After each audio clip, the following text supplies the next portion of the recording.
They shall have stars at elbow and foot, by So Do Roses. Summary. Matthias Waller, unsure what else he can do, saves a fairy. Years later, he comes to regret it. Or, Patton grows up with a burden no child should have to bear. The rating for this fic is general audiences. There are no relationship tags on this fic. Additional tags are harm to animals, sort of, harm to children, brief, mind control, homophobia, which is also brief. You know that shitty fairy godmother in Ella Enchanted? Well, she better be ready to be upstaged because Patton's fairy godmother is about to pull out the big guns. Patton-centric, kind of a downer ending, but the series doesn't stay that way, I promise. 4 days before Christmas, Maddie's house ran out of firewood. His father, Jonathan Waller, decided Maddie, 11 and just old enough that the barest edges of puberty were starting to creep up on the lines of his face, was old enough to come with him to carry it from the woodshed to the garage. Maddie's mom, Elizabeth, who was maybe a smidge overprotective, forced him into his puffy red coat, snow pants, a hat, scarf, and gloves, even though the woodshed was only 2 minutes' walk from the house, and only that long because there were 2 feet of snow on the ground. In the daylight in the winter you could see it through the trees from the back porch. But it was dark and cold, and it made his mom happy, so he let her fuss, and then followed his father out the back door. As they stepped into the tree line, Maddie focusing on his father's footprints and the ground in front of him, he saw a flash out of the corner of his eye. He turned to look, and only saw a little speck of light a ways off, bobbing slightly like someone carrying a lantern. He shook his head, looking away from the will-o'-wisp, and turning back to his father's footprints in front of him. Except the footprints weren't there. He spun on his heel, but his house was out of sight too. He said a word he was sure his mother would have washed his mouth out with bleach for, let alone soap. But getting pixie-led just by looking at a will-o'-wisp? That was just unfair. He groaned, knowing his mom was never gonna so much as let him breathe in the direction of the woods again until he was 30, and started the uncomfortably cold process of turning his coat inside out. As he wrestled with the sleeves, he started looking around for anything useful. Of course he didn't put any iron in his pocket before leaving. He was walking like 200 feet. This was ridiculous. He heard a soft noise. He paused, heart picking up, and wondering if he was maybe being a little too flippant. But the noise, crying, sounded more afraid than it did frightening. He should just finish turning his coat and try to find his way back home. But the whimpering was so pitiful and sounded so close. He hesitated only a moment longer, and then shook his head in defeat and followed the sound. There was a tangle of brambles a dozen yards away, and as he drew closer he saw a mass of white fur inside. It didn't look like any kind of animal he'd seen, sort of beaver-like hind legs, and a dog face with wicked-looking teeth. It had blank white eyes, and even without irises or pupils he could tell it was watching him. Its back leg was caught in a steel trap, and Maddie could hear it sizzling slightly. He winced. It was probably a fox trap, and whoever set it, boy did he hope he still wasn't on his dad's property, was probably going to be in some neck-deep trouble if he set this thing loose. But it had seen him now, so he was going to be in neck-deep if he walked away. It whined again, and something clenched in Maddie's chest. Maybe, if he freed it, it would be happy enough that it wouldn't hurt anyone at all? He spoke softly, little nonsense words he used on the goats when they were antsy, and moved slowly as he reached forward and clicked the release on the trap. The white thing dashed forward, the image of it rippling like a wet photograph, and then it twisted and stretched and became a woman. He blinked and looked again. Not quite a woman. She was easily 7 feet tall, taller than any person Maddie had ever seen, with skin and hair the exact color of the snow around them, and those same blank white eyes. She had on clothes, he thought. They seemed to be made of clouds or mist, and he wondered if they were magic clothes or if that's just what her body looked like. She smiled, and her teeth hadn't changed at all, still sharp and canine. Maddie shivered. "I will remember your kindness," she said, her voice like rustling branches. And then, between one blink and the next, she was gone. "Maddie!" Maddie whirled on his heel with a yelp, and there was his father, with his eyebrow raised, and the woodshed right behind him. "Are you coming or not?" Yes," Maddie stammered, running forward. As he carried his armful of wood back to the house, he wondered what the fairy woman meant. Was she going to find him later? Well, fairies had long lives and finicky priorities. Maybe she'd just never get around to doing anything about it. And if she did, well, there wasn't really anything he could do to stop her, was there? Stacking the logs in his arms into the wood cupboard, Matty decided to put it out of his mind. Years passed, and Matty grew up. He got good grades and went to a good college. When he came back to Wick Hills because his parents' health was failing, he told himself it was because he wanted to, and that had nothing to do with how nobody ever managed to leave the Wick Hills for very long. He met Shelley Stewart, who had been 2 years ahead of him and as quiet as a mouse in school, who was a secretary for the Wick Hills Community Tribune. He decided, even if it was just Wick Hills refusing to give him up, he didn't mind if it meant he got to fall in love with that sweet smile. They got married in the church he'd been raised in, and when his parents died 2 years later, he told himself he should just be grateful they got to see his wedding. He worked the farm and loved his wife and was grateful. By the time he and Shelley had their own son, Patton, golden curls and hazel eyes, all smiles and giggling joy, Matthias had forgotten all about the fairy woman from his childhood. But she certainly hadn't forgotten about him. "Mama, Papa, watch me!" shouted Patton. "We're watching, Patty," said Shelley, though she was fibbing a little. She could see Patton out of the corner of her eye, but she and Matt both were more focused on getting the clothes up on the clothesline. "Mama, I want to go roll." "You can roll down the hill in a minute, Patton. Just let me finish these clothes and I'll take you out front." "Mama, I want to go roll now." "I will take you to roll if you wish, little one." Shelley's heart leapt into her mouth, and she spun, dropping the sheet into the dirt. Beside her, Matt choked on the air. A woman, a fae, no, not Patty, not her boy, please, towering and pale, stood over Patton. Patton turned around, startled. He looked back at his parents, and he must have seen the terror in their faces, because he took a step back. But he was only 4, and small besides, so he didn't get far before the fae plucked him off the ground. Said Patton, "I'm not supposed to talk to strangers." "But I am not a stranger," she said, smiling with mouth full of razor teeth. "I am your father's friend, and your fairy godmother." Shelley snapped her head to look at Matt, to demand what she was talking about, but Matt looked just as horrified as she did. "Oh, okay," said Patton quietly. The fae tilted her head. "You are now quiet, when before you were quite carefree. Are you afraid of me, little one?" "He's shy," Shelley blurted. Just shy. He's not used to... He doesn't meet new people very often." The fae hummed and nodded. Her thoughtful expression was almost human. But then she grinned, showing her teeth. "I have a gift for you then, little one." Patton perked up, and Shelley didn't know what to say. They couldn't refuse. It wasn't like they had a choice, but whatever it was could not possibly be good. "Since you are so shy, I shall give you a lovely and pleasing voice, so that everyone who hears it will be charmed."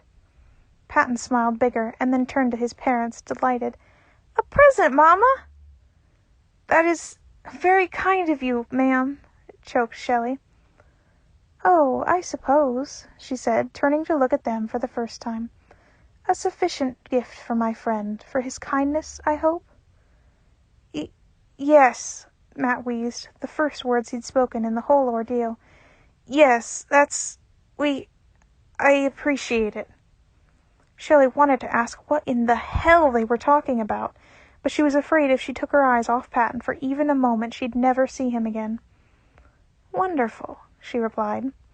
She reached forward with the hand that was not holding up Patton and pressed it to his neck.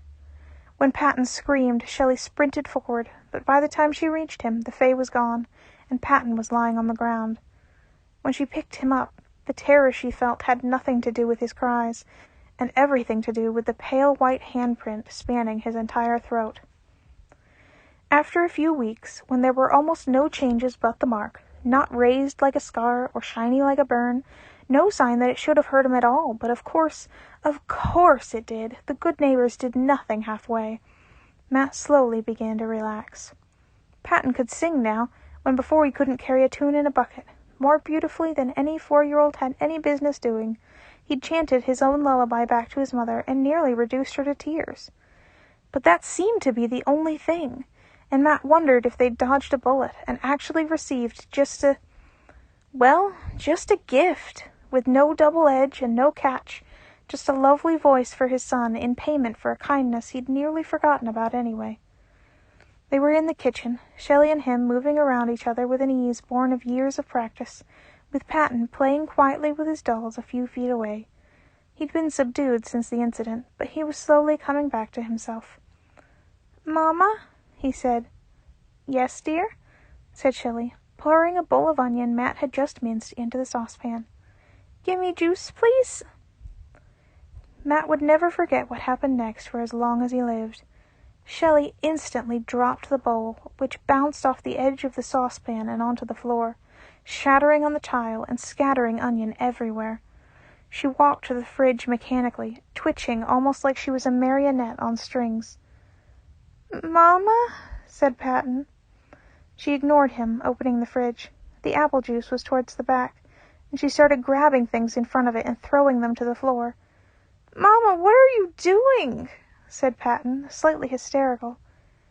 "Shelley," said Matt, trying to keep his voice level despite the fact that he was just as horrified as Patton clearly was. "Shelley, can you hear me?"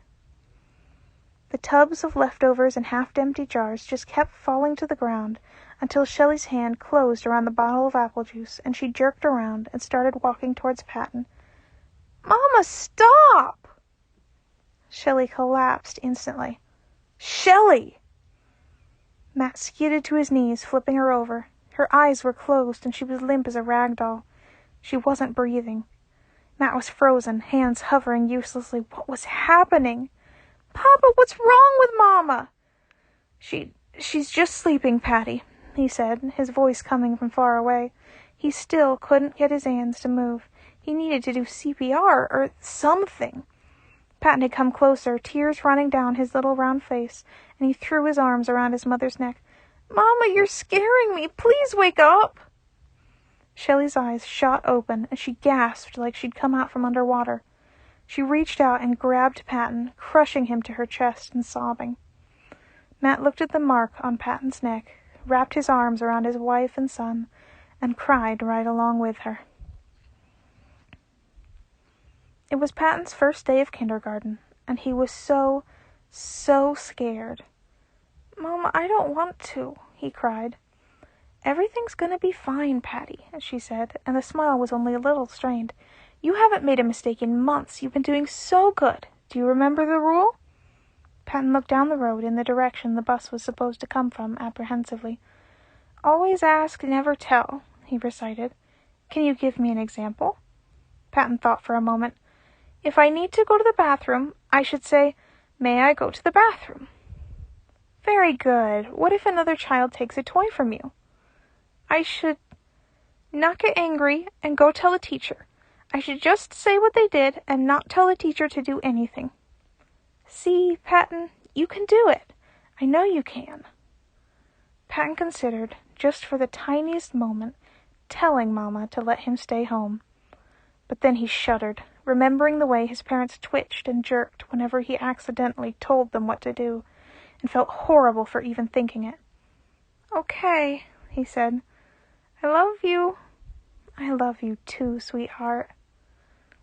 Patton looked over her shoulder at the incoming bus and started fiddling with the cat charm dangling from the strap of his blue backpack. He climbed onto the bus and sat in the very first seat that was empty, scooting all the way to the window and pressing his face to the glass. Mama waved at him, and he forced a smile and waved back. As the bus pulled away, he took a deep breath and plastered the nicest, friendliest smile on his face he could manage. Scrunching down and whispering as quiet as he could so nobody could hear him, he told himself, "Be happy." Telling didn't work as well on himself as it did other people, but he did feel most of the worry fade to the back of his brain. Mama and Papa didn't know he told himself to do things. He didn't think they would like it, and sometimes it was the only way he could keep from crying. As everybody filed off the bus and toward the school building, Patton looked around for Miss Lisa, the kindergarten teacher who he'd met at the orientation. Then he saw her. She was wearing a pink blouse with a little pocket on the chest, and the pocket had a picture of a cat that looked like it was peeking out. She had other kids standing near her, and some of them were already talking to each other. Patton hurried up closer to join them, but then paused. What if he tried to talk to someone and told them something on accident? He looked back and forth between the other kids and Miss Lisa, then turned away from them to stand near her leg. "Good morning, Patton." "Good morning, ma'am," he replied. "Would you like to talk to the other kids?" "No, thank you, ma'am."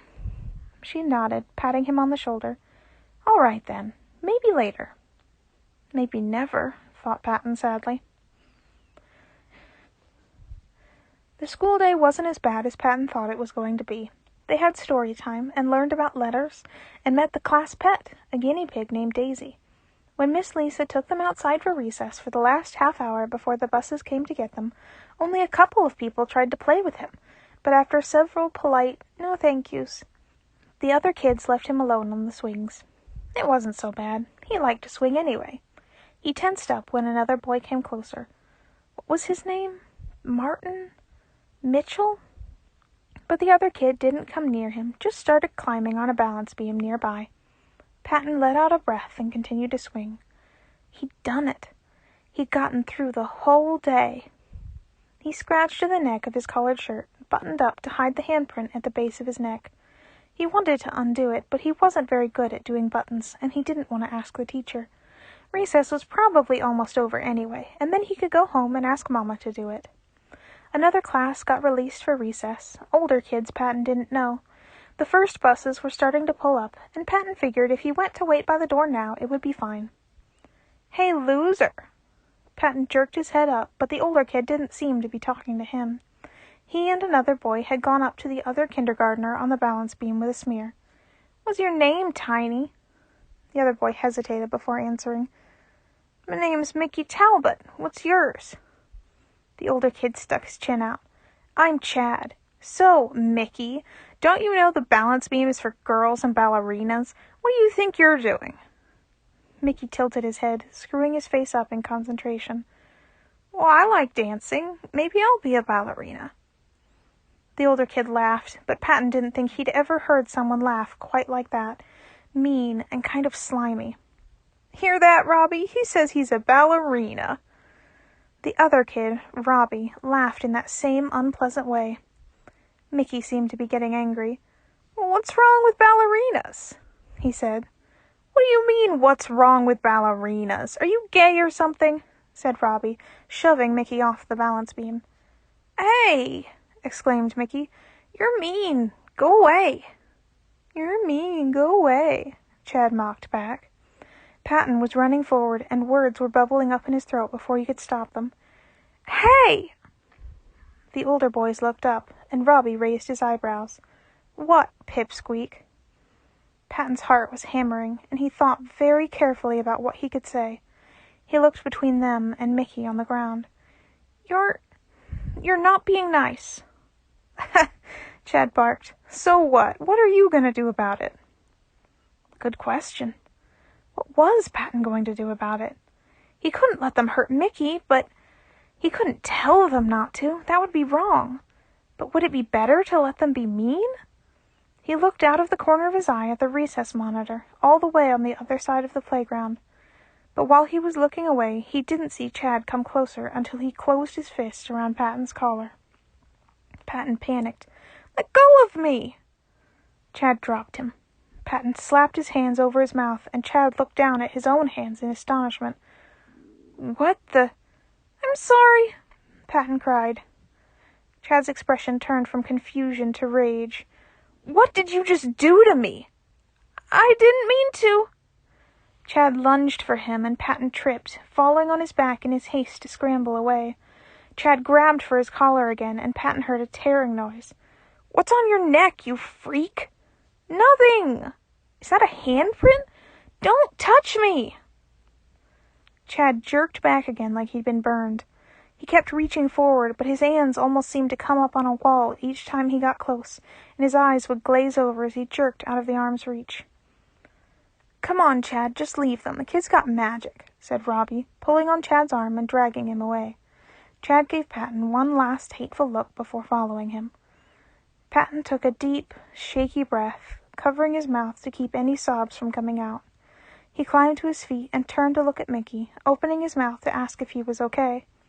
But Mickey looked so scared.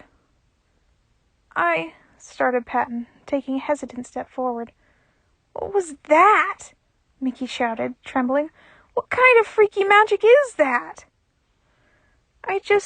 Said Patton, I've got a fairy godmother, and my voice is magic." "But what did you do?" Patton shuffled his feet hesitantly. His parents hadn't said it was supposed to be a secret, and maybe if Patton explained, Mickey would be less scared. If I tell people to do something, they do it. I don't do it on purpose, ever. It's just, sometimes I do it on accident." "Oh," said Mickey. The bell rang, and both of them looked up to where everyone was moving toward the school doors. Thanks for getting them to leave me alone, I guess." "Oh," said Patton, who had almost forgotten in the ensuing chaos that they'd been bothering Mickey to begin with. "You're welcome." Mickey nodded, rushing past Patton and making his way to the entrance. Mickey?" "Yeah?" Do you want to sit with me on the bus?" Mickey looked back at him hesitantly.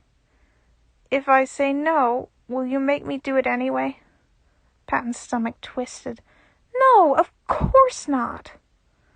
Mickey shifted his weight. "Okay, then I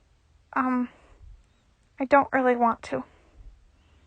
Patton plastered a smile on his face, nodding quickly to hide the fact that his eyes were filling with tears. "Okay then, I hope you have a nice day." Mickey relaxed, nodded once more, and ran the rest of the way to the school building. Patton kept nodding even after Mickey had turned away, biting the inside of his cheek to keep his lip from wobbling. "Okay," he said miserably. He took a deep breath. "Be happy," he whispered. And all the way from the playground to the classroom, onto the bus, and into Mama's open arms, a smile never left his face. And that's the end of They Shall Have Stars at Elbow and Foot.